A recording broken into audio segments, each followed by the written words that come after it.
નમસ્કાર મિત્રો, બંધારણના મોસ્ટ આઈએમપી પ્રશ્નો ભાગ 2 માં આપનું હાર્દિક સ્વાગત છે. મિત્રો, જોઈએ પ્રશ્ન નંબર 26.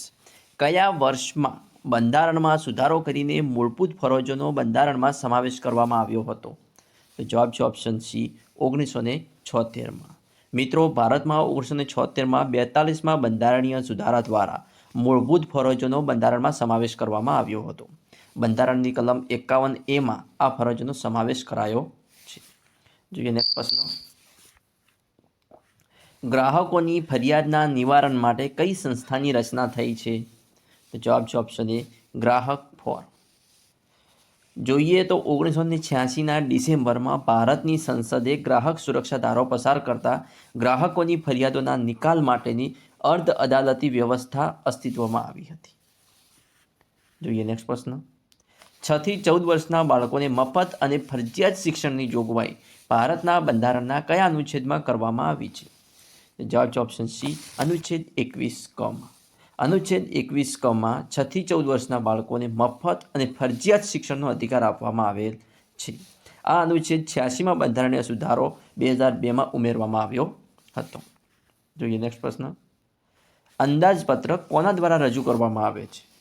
તો જવાબ છે ઓપ્શન સી, નાણાપ્રધાન દ્વારા અંદાજપત્ર રજૂ કરવામાં આવે છે. પહેલાં તો જોઈએ કે અંદાજપત્ર એટલે શું. તો અંદાજપત્ર એટલે ભારત સરકારનો આગામી વર્ષ માટેનો આવક અને ખર્ચના અંદાજો રજૂ કરતો દસ્તાવેજ. અંદાજપત્ર 2 વિભાગમાં વહેંચાયેલું હોય છે, એક મહેસૂલી વિભાગ અને બીજો મૂડી વિભાગ. જોઈએ નેક્સ્ટ પ્રશ્ન. વડાપ્રધાન અને રાષ્ટ્રપતિ વચ્ચે કડીરૂપ કોણ છે? જવાબ છે ઓપ્શન એ, લોકસભા અધ્યક્ષ. મિત્રો, લોકસભાની તમામ કાર્યવાહી અધ્યક્ષ દ્વારા કરવામાં આવે છે અને કોઈ ખરડો નાના ખરડો છે કે નહીં તે નક્કી પણ તેમના દ્વારા કરવામાં આવે છે, એટલે કે અધ્યક્ષ દ્વારા નક્કી કરવામાં આવે છે. જોઈએ નેક્સ્ટ પ્રશ્ન. ભારતના નિયંત્રક મહાલેખ પરીક્ષક એટલે કે કંટ્રોલર એન્ડ ઓડિટર જનરલ રાજ્યના હિસાબોનો અહેવાલ કોને સાદર કરશે? જવાબ છે ઓપ્શન સી, માનનીય રાજ્યપાલ શ્રીને સાદર કરશે. CAG એટલે કે કંટ્રોલર એન્ડ ઓડિટર જનરલ એટલે કે ની વાત કરીએ તો CAG ભારતીય ઓડિટ અને એકાઉન્ટ્સ વિભાગના વડા પણ છે, જેના કાર્યોનું સંચાલન ભારતીય ઓડિટ અને એકાઉન્ટ્સ સેવાના અધિકારીઓ દ્વારા કરવામાં આવે છે. જોઈએ નેક્સ્ટ પ્રશ્ન. બંધારણની કઈ કલમ સનદી અધિકારીઓને રક્ષણ આપે છે? તો જવાબ છે ઓપ્શન એ, 311 કલમ. અનુચ્છેદ 311માં અધિકારીઓને રક્ષણની જોગવાઈ છે. જોઈએ નેક્સ્ટ પ્રશ્ન. ભારતમાં 73મો બંધારણીય સુધારો કયા વર્ષથી અમલમાં મૂકવામાં આવ્યો? જવાબ છે ઓપ્શન બી, 1993માં. 24 એપ્રિલ 1993 બંધારણ અધિનિયમ 1992 દ્વારા પંચાયતી રાજની રચના કરીને પાયાના સ્તરેથી સત્તાનું વિકેન્દ્રીકરણ કરવાની ઐતિહાસિક કડી હતી, જેનો અમલ તે દિવસથી જ કરવામાં આવ્યો હતો. જોઈએ નેક્સ્ટ પ્રશ્ન. બંધારણ અંતર્ગત દ્વિગુહી વિધાનસભા ધરાવતું રાજ્ય કયું છે? જવાબ છે ઓપ્શન સી, તેલંગાણા.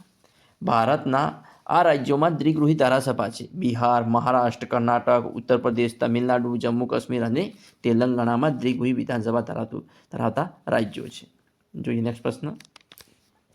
લોકસભાની રચનામાં કેન્દ્ર શાસિત પ્રદેશોના પ્રતિનિધિઓની સંખ્યા ખાલી જગ્યાથી વધુ ન હોવી જોઈએ.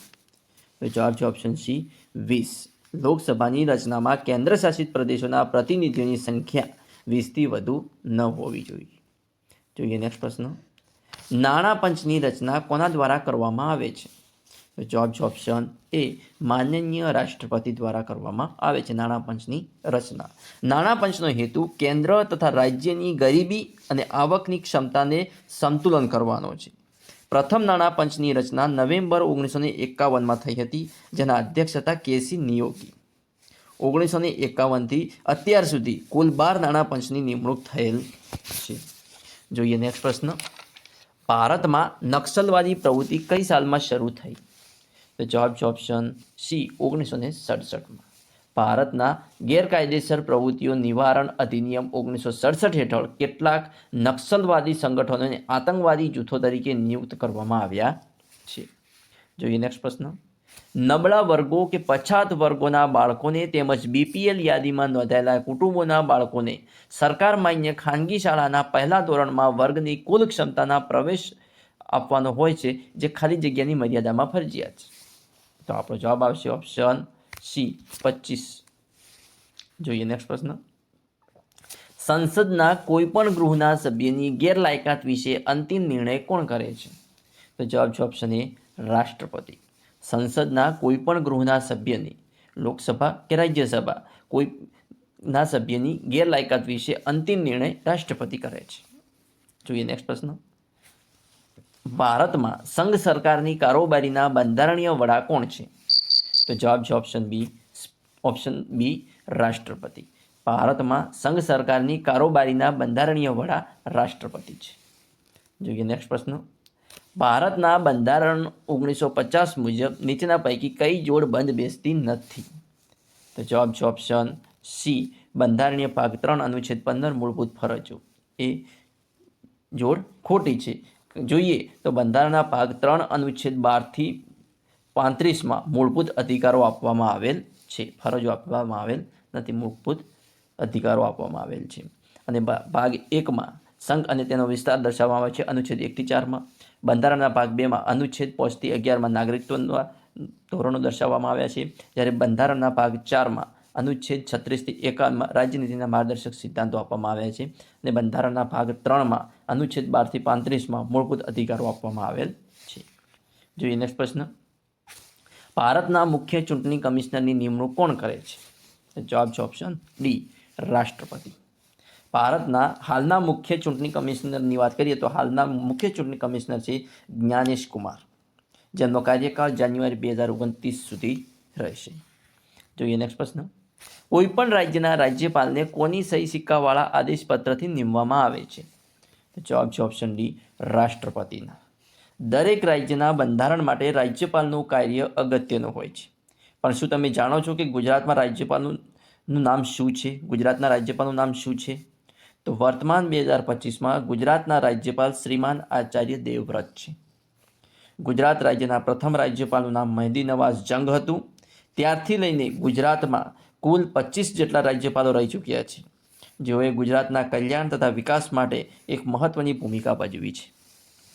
જોઈએ નેક્સ્ટ પ્રશ્ન. અસ્પૃશ્યતા નાબૂદીની કલમ કઈ છે? તો જવાબ છે ઓપ્શન બી કલમ 17. એ અસ્પૃશ્યતા નાબૂદીની કલમ છે. જોઈએ નેક્સ્ટ પ્રશ્ન. બંધારણે ભારતીય નાગરિકોને કેટલા પ્રકારની સ્વતંત્રતાઓ આપી છે? તો જવાબ છે ઓપ્શન સી 5 પ્રકારની. બંધારણે ભારતીય નાગરિકોને 5 પ્રકારની સ્વતંત્રતાઓ આપી છે. કઈ કઈ સ્વતંત્રતાઓ? તો જોઈએ તો અનુચ્છેદ 19 એ પ્રમાણે વાણી, વિચાર અને અભિવ્યક્તિની સ્વતંત્રતા. અનુચ્છેદ 19 બી પ્રમાણે હથિયાર વગર સભા કરવાની સ્વતંત્રતા. અનુચ્છેદ 19 પ્રમાણે સંગઠન બનાવવાની સ્વતંત્રતા. અનુચ્છેદ 19 ડી પ્રમાણે દેશમાં મુક્તપણે હરવા ફરવાની સ્વતંત્રતા. અને અનુચ્છેદ 19 પ્રમાણે ભારતના જમ્મુ કાશ્મીર સિવાય ક્યાંય પણ રહેઠાણ ધરાવવાની, સ્થાયી થવાની અને વ્યવસાય કરવાની સ્વતંત્રતા. આ 5 સ્વતંત્રતાઓ ભારતીય નાગરિકોને બંધારણમાં આપેલી છે. જોઈએ નેક્સ્ટ પ્રશ્ન. ખરડા પર વિગતપૂર્ણ ચર્ચા કરવા માટે ખરડો કોને સોંપવામાં આવે છે? તો જવાબ છે ઓપ્શન સી પ્રવર સમિતિને. ખરડા પર વિગતપૂર્ણ ચર્ચા કરવા માટે ખરડો પ્રવર સમિતિને સોંપવામાં આવે છે. પ્રવર સમિતિ શું છે? પ્રવર સમિતિ શું કાર્ય કરે છે? તો પ્રવર સમિતિ સંસદે સોંપેલા ખરડા ઉપર ચર્ચા વિચારણા કરીને સુધારા વધારા સૂચવે છે અને એ અંગેનો અહેવાલ તૈયાર કરે છે. જોઈએ નેક્સ્ટ પ્રશ્ન. દેહાત દંડની સજા માફ કરવાની સત્તા ફક્ત ખાલી જગ્યાને હોય છે? તો જવાબ છે ઓપ્શન એ રાષ્ટ્રપતિને હોય છે. બંધારણની કલમ 72માં રાષ્ટ્રપતિને ન્યાયિક સત્તા આપે છે. બંધારણની કલમ 72 રાષ્ટ્રપતિને ન્યાયિક સત્તા આપે છે કે તે સજાને નાબૂદ કરી શકે છે અને પાછી ખેંચી શકે છે અથવા તો માફ પણ કરાવી શકે છે.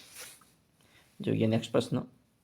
તાલુકા પંચાયતમાં ઓછામાં ઓછા ખાલી જગ્યા અને વધુમાં વધુ ખાલી જગ્યા સભ્યો ચૂંટાયેલા હોય છે?